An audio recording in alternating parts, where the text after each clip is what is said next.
How to grip a fingerboard. So the first thing I like to do to make my grip tape look a little bit cooler is I like to use a hole punch to cut a hole in the grip tape so that you can see the top ply of the board, or you can even put a sticker underneath. Then you want to take off the paper backing of your grip tape and put the sticky adhesive side onto your board. It's usually pretty hard to get it on perfectly on your first try, so put the grip tape gently onto your board and then flip the board over to make sure that it's been applied evenly on all sides. The reason we want to put it on gently is because if it's not even on all sides, then it will be super easy to peel it off and try again. Once you are happy with how the grip tape looks and there's an even amount of grip tape on all sides of the board, you can start applying pressure with your thumbs onto the grip tape, making sure that each part of the grip tape is firmly stuck to the board. Next, we want to remove the excess grip tape, and normally with a skateboard that has sandpaper grip tape, we want to use something sharp like a razor blade that will be able to cut through it. But with foam grip tape, using something sharp doesn't really work very well.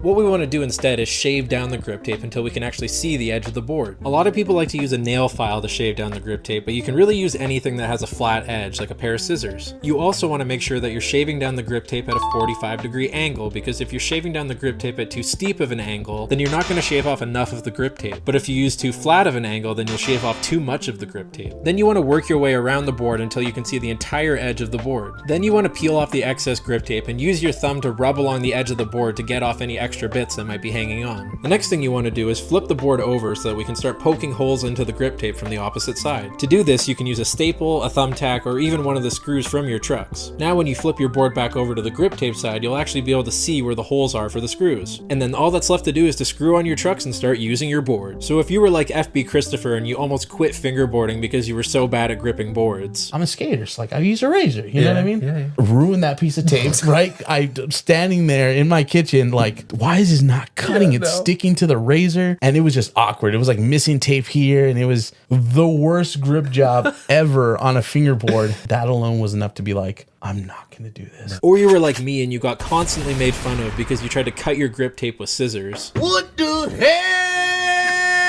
Oh my God, no way. At least now you finally know